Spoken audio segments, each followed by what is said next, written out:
of our city. Then, in 2016, when Mr. Duterte became president, he and his co-perpetrators expanded the attack nationwide. They used the national network to do this, which, as Mr. Jeremy has explained, was comprised of state actors, such as law enforcement personnel, as well as non-police assets and hitmen.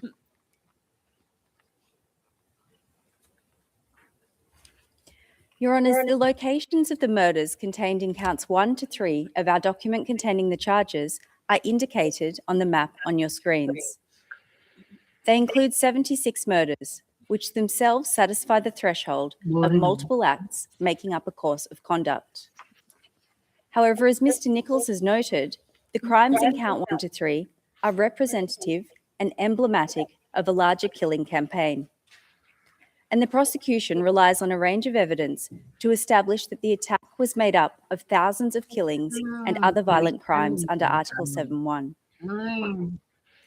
This evidence includes datasets and the statements of documentation actors, the evidence of insider witnesses, expert analysis, and the admissions of Philippine state agencies in their public reporting. I will take your honours through some of this evidence now. During Mr. Duterte's mayoral period, hundreds of civilians alleged to be criminals were killed in Davao City.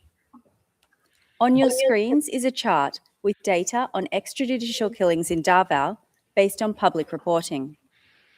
The data is recorded at tab 116. It shows that between 2012 and 2015, there are at least 274 extrajudicial killings in Davao City.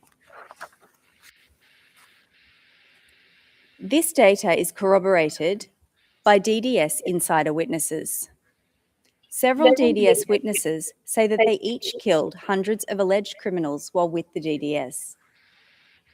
Your Honours can see on this slide quotes from one DDS witness. They estimate that, I quote, between 1,500 and 2,000 people, end quote, are buried at Laud Quarry. The quarry was only one of several places that the DDS dumped bodies in and around Davao. That's at tab 37. This witness said that they personally killed hundreds of people. They described their job as the DDS as being, quote, just to kill small criminals, petty criminals. Out of the almost 300 people that I have killed, I never actually got to kill a drug lord, end quote. That's at tab 34. This witness's words make it clear that the target of the attack was people alleged to be criminals in Davao. Your Honours, another DDS witness who also killed hundreds of people said that the DDS targeted, I quote, suspected criminals in Davao City, including shabu users and pushers, end quote. That's at tab 58.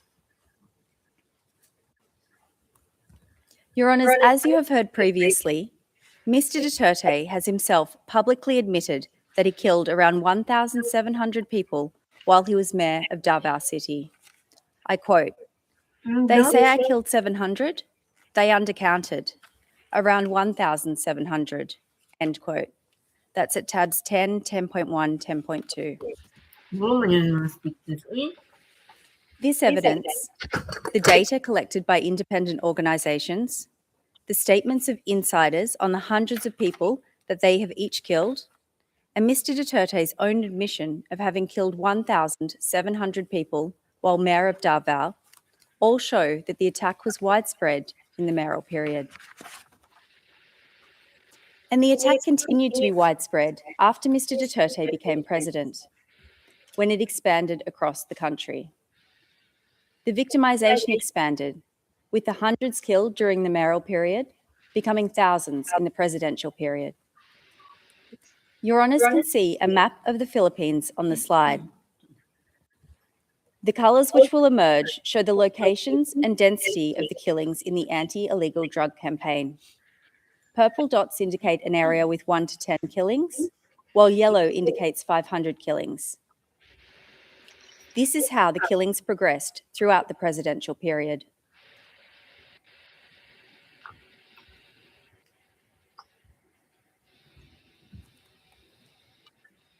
Your Honours, this map is based on data collected by an independent organisation which recorded at least 5,823 anti-drug killings during the presidential period. This data is recorded at tab 104. The data shows that the attack during the presidential period was widespread. As Your Honours can see from the map, it occurred across the country. It occurred over multiple years, and thousands of civilians were killed. Mr. Duterte's administration effectively admitted to the large volume of the attack. They admitted that thousands of individuals were killed in anti-drug operations while Mr. Duterte was president. For example, in the Duterte administration's 2017 year-end report, which you can see on your screens, the administration admitted that 3,967 drug personalities died in anti-drug operations in the first year and a half of Mr. Duterte's presidency. That's at tab 106. Similarly, the Philippine Drug Enforcement Agency, or PDEA, admitted that 5,281 drug personalities died in anti-drug operations in the first 2.5 years of Mr. Duterte's presidency.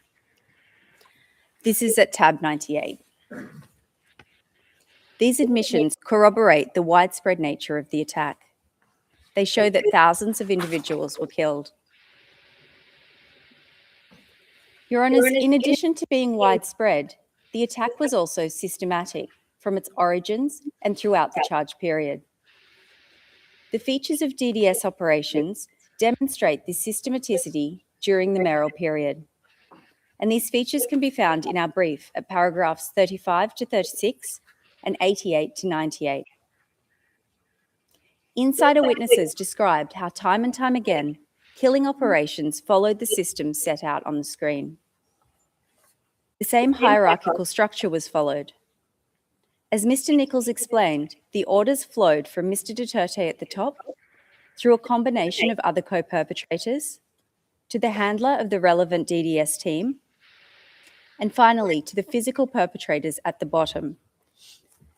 The DDS team is composed of police and non-police assets and hitmen who carried out the killings. The features of the killings were also often markedly similar. The identity or whereabouts of the victim was provided to the DDS by an informant. The perpetrators would frequently arrive to or flee the crime scene by motorcycle. They shot or stabbed their victims at close range. The victims were targeted on the basis that they were alleged to be drug users, pushers, or other criminals. And the DDS received a sum of reward money for each kill. When the attack expanded during the presidential period, it continued to be systematic because it remained highly organised, planned, and coordinated. Similar systems to the one I've just described in Davao were deployed during Mr. Duterte's presidency to implement the killings. Your Honours can see some of those features listed on your screens.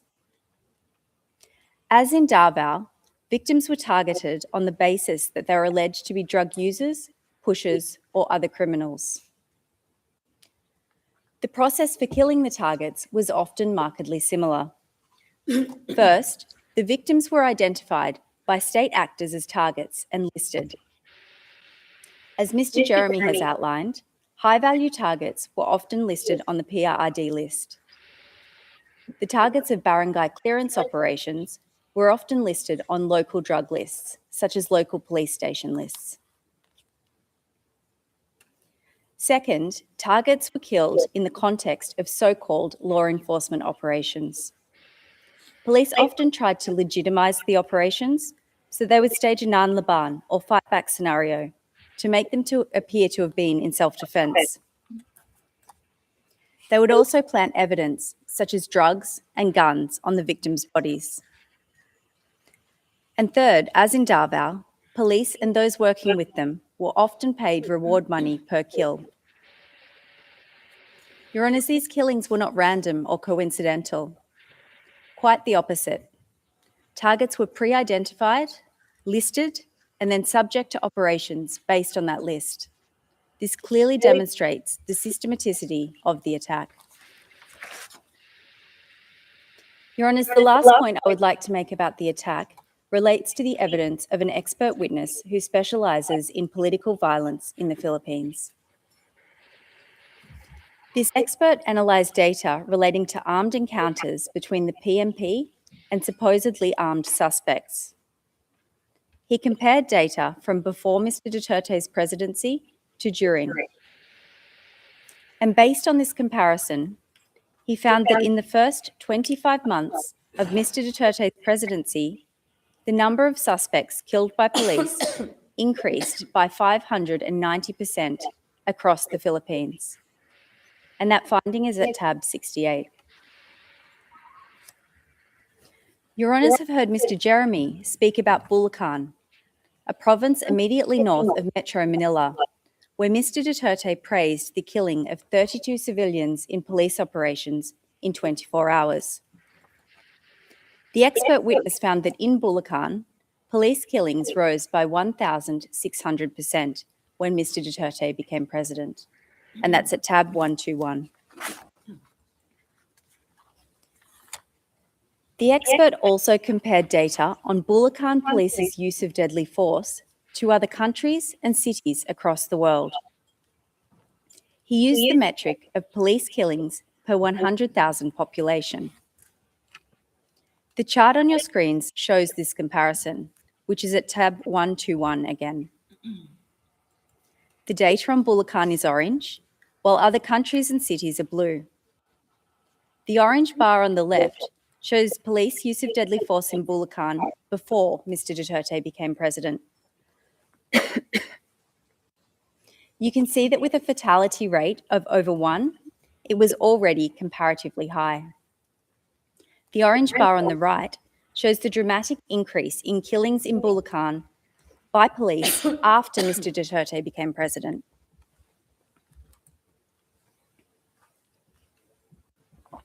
The expert concluded that, quote, "The only plausible explanation for such an extreme ratio is a widespread policy of extrajudicial executions," end quote.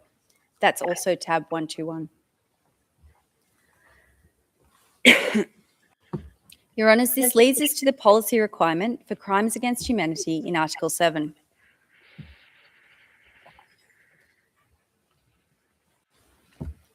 Your Honours, the attack in this case was carried out pursuant to a policy to neutralise alleged criminals through violent crimes, including murder.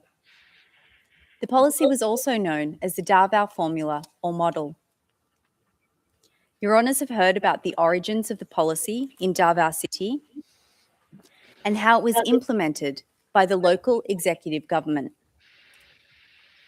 Mr. Nichols explained how Mr. Duterte, when Mayor of Davao City, established the Davao Death Squad to carry out the policy and kill criminals. The evidence establishing the state or organisational policy in this case is set out at paragraphs 77 to 84 of our brief. As the policy and the common plan were both to neutralise alleged criminals via violent crimes, there is some overlap between the evidence on each. I will set out some of that evidence now while discussing the policy, and then some later while discussing the common plan. The evidence includes Mr. Duterte's many public statements and speeches outlining the policy. It also includes the Command Memorandum Circular, which Mr. Jeremy mentioned earlier, witness accounts, speeches and statements by other co-perpetrators, the high level of coordination between state actors. Sorry, Your Honours. I will start with Mr. Duterte's own speeches. Your Honours, Mr Duterte made no secret of the policy, as is shown by the references in our brief to his many speeches outlining the policy. He made these speeches as Mayor of Davao, as a presidential candidate, and then as President of the Philippines. One example of a speech that Mr Duterte made as Mayor was at a meeting on peace and order in Davao in October 2015. And that is tab 13. Thank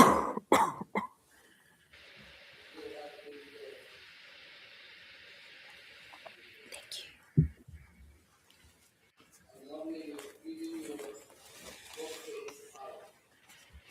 8 hours yung mga nagdi-distribute ng droga sa Boulevard. Giving you 48 hours. Pag nakita ako kayo, papatayin ko kayo dito. These are Mr Duterte's own words. I quote, "I will kill you. That's the only formula that worked in my city." End quote. That is tab 133.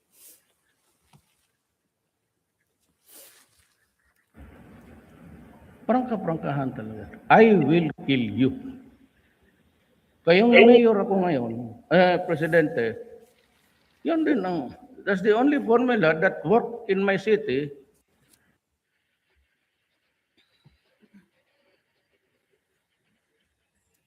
Your Honours will recall that yesterday, Mr Nichols played a series of Mr Duterte's presidential campaign speeches. I want to take a moment to reflect on some of the key features of those speeches, which are at tabs 8, 12 and 14. First, Mr Duterte frequently said that if elected as president, he would stop drugs and crime in the Philippines in 3 to 6 months. He frequently referenced his experience in Davao, where he admitted that he had killed criminals. He said that if elected, he would order the military and police to do the same nationwide. And he expressly stated that this would entail killing.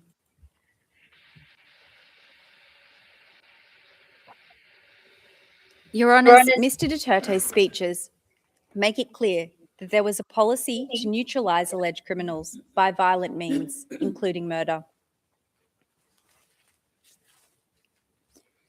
And Mr Duterte was not the only member of the Common Plan who disseminated the policy through public speeches and statements. In this video at tab 9, co-perpetrator Mr De La Rosa addresses a crowd of self-confessed drug addicts in Bacolod City and urges them to kill drug lords and burn their houses. But on Thursday, National Police Chief Ronald De La Rosa's rhetorics were far from toned down, as he told hundreds of self-confessed drug users and pushers in Bacolod City to kill drug lords.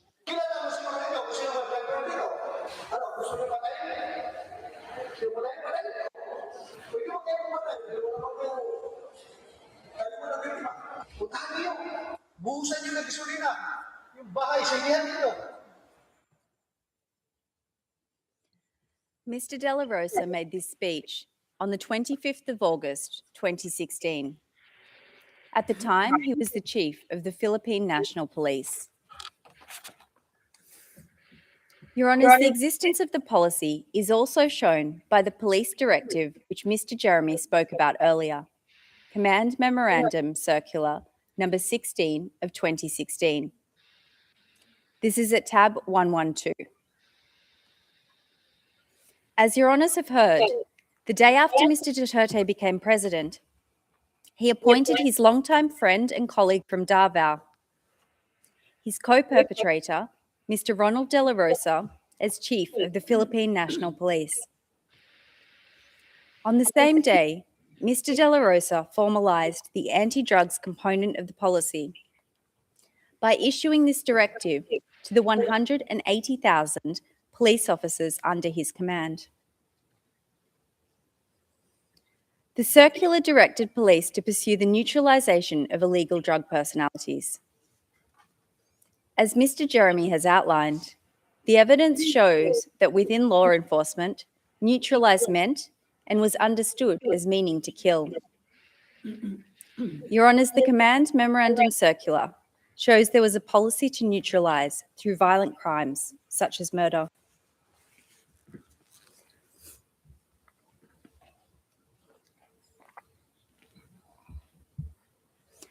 I will now turn to part 2 of my presentation on Mr. Duterte's individual criminal responsibility. The prosecution's evidence on this is set out at paragraphs 5 to 70 of our brief. The prosecution alleges that Mr. Duterte indirectly co-perpetrated the crimes, ordered and/or induced the crimes, and/or aided and abetted the crimes. Today, in the interest of time, I will focus on indirect co-perpetration, and we rely on our brief for the other modes of liability. Your Honours, Mr. Duterte is an indirect co-perpetrator of the alleged crimes because, first, he agreed to a common plan to neutralise alleged criminals. Second, he and his fellow co-perpetrators jointly controlled a structure of power, namely the Davao Death Squad and the National Network, which they used to pursue the common plan. Third, Mr. Duterte made an essential contribution to the crimes within the framework of the common plan. And fourth, he did this with the requisite intent. Your Honours can see on your screens an excerpt from paragraph 4 of our document containing the charges. This sets out the scope of the common plan. The plan was to neutralise alleged criminals in the Philippines, including those perceived or alleged to be associated with drug use, sale, or production through violent crimes, including murder. As Mr. Nichols has explained, Mr. Duterte and his co-perpetrators agreed to this plan in Davao City. Photos of the co-perpetrators in Davao City are displayed on your screens. They're a combination of trusted police officers, an individual from Mr. Duterte's mayoral office, an officer from the National Bureau of Investigation in Davao Region, and a lawyer who acted on behalf of certain members of the Davao Death Squad. In 2016, when Mr. Duterte became president, the members of the common plan remained largely the same. They were joined by a further 2 individuals, a senior police officer and a long-time colleague of the group from Davao City, who had worked with the DDS before the jurisdictional period. I will take your honours through some of the evidence which shows both the scope of the common plan and the co-perpetrators' agreement to it. In the interest of time, I will address some co-perpetrators and we rely on our brief for the rest. That's at paragraphs 9 to 23 of our brief. On your screens is a photograph of Mr. Ronald De La Rosa.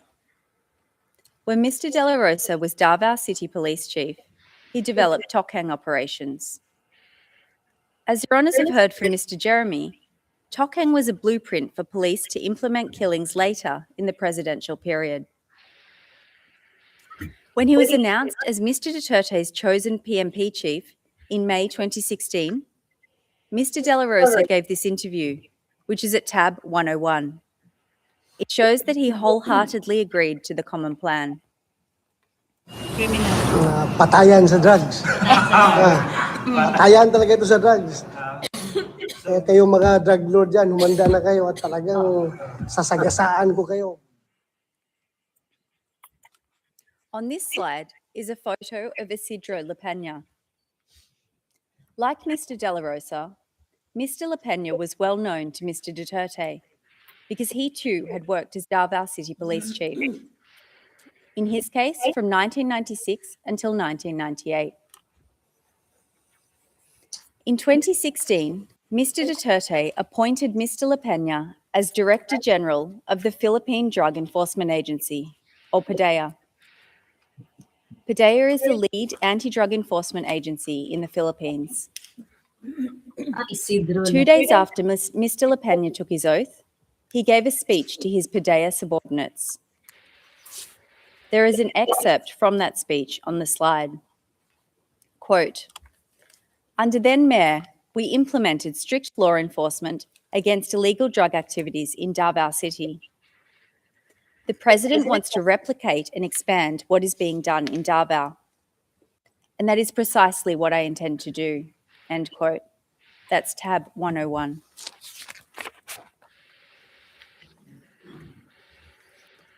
Also like Mr. De La Rosa, Vicente Danao was Davao City Police Chief during the mayoral period, in his case from 2013 to 2016.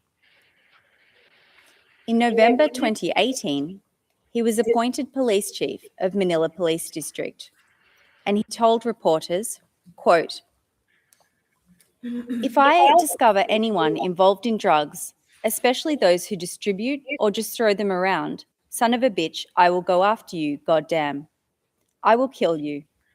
Blatantly, I am saying that. Sons of bitches." End quote. That's tab 96. When Mr. Duterte became president, he appointed Vitaliano Aguirre II as Secretary of Justice. Mr. Aguirre has also publicly acknowledged the common plan and his agreement to it as a member of Mr. Duterte's administration. Well, which do you want? We build first we build the prison facilities first, or do we go against these people? Choose. If you're in the Philippines, we will choose to kill these drug lords. Quote, "In the Philippines, we will choose to kill these drug lords." End quote. That's tab 125. Your Honours, these speeches of co-perpetrators show both the scope of the common plan and those co-perpetrators' agreement to it.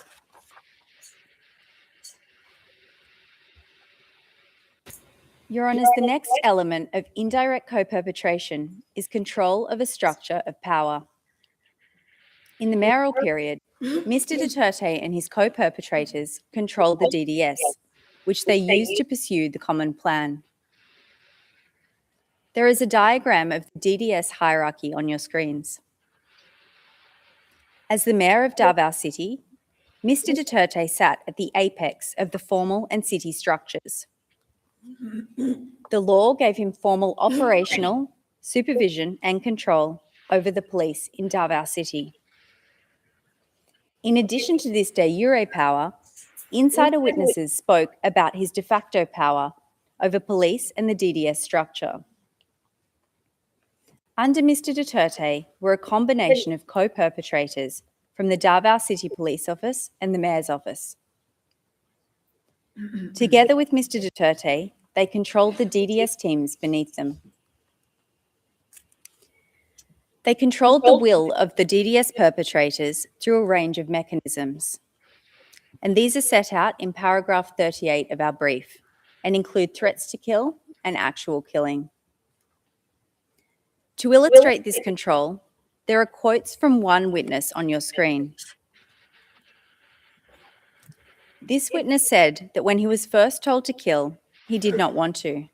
But, I quote, "I felt like I didn't have any other choice but to follow their orders. Duterte is the most powerful person in Davao City, and you had to do what he wanted. It wasn't possible not to not obey his command." End quote. This is tab 51. When Mr. Duterte became president, the co-perpetrators continued to control a structure of power. One of the first things that Mr. Duterte did with his new presidential powers was to appoint his co-perpetrators from Davao to national positions in government and law enforcement, which were key to the common plan. And after he appointed Mr. De La Rosa as chief of the PMP, Mr. De La Rosa used his new powers to move other police co-perpetrators into key policing roles. These new appointments expanded the geographic powers of the co-perpetrators and allowed them to create a larger network of individuals they controlled. Your Honours can see that structure of power on the chart on your screens. The co-perpetrators controlled the executive, they controlled the police, they controlled the Drug Enforcement Agency, the National Bureau of Investigation, and the Department of Justice. And they used this control to ensure that their subordinates carried out the plan to neutralise alleged criminals through violent crimes. For example, as PMP chief, Mr. De La Rosa now controlled some 180,000 police officers, who, as you have heard, he directed to neutralise drug personalities. Mr. La Peña now controlled 1,800 Philippine drug enforcement personnel. They used these subordinates as physical perpetrators to commit the crimes. Mr. Aguirre, as Secretary of Justice, now had control of the National Prosecution Service.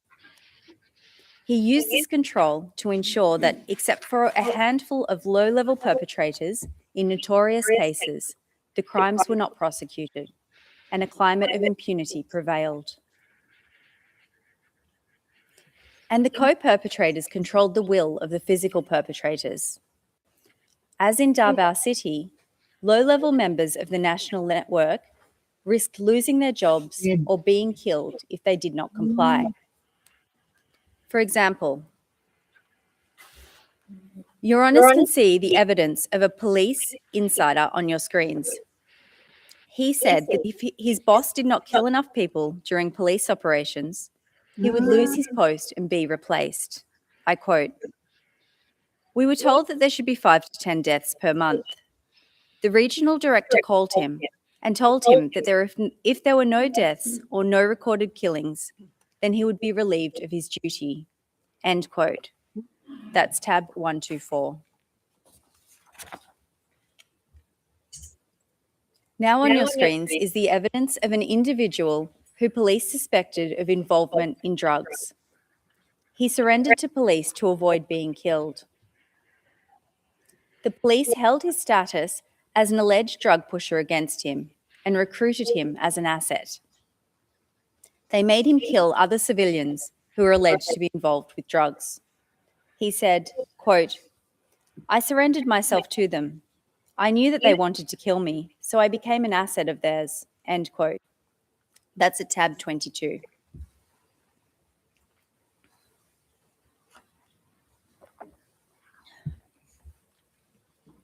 Your Honours, I will now turn to the requirement of an essential contribution. Mr. Duterte made an essential contribution to the crimes within the framework of the Common Plan. And the prosecution has set out 10 of Mr. Duterte's contributions in our brief at paragraphs 44 to 58. Many of these have been discussed in the prosecution's presentations. For example, Mr. Nichols spoke about how Mr. Duterte designed and disseminated the policy in this case, which is point A on the slide. He also spoke about point B, how Mr. Duterte established and oversaw the DDS. I have just addressed point E, on the appointment of key personnel to positions which were crucial to the execution of the crimes.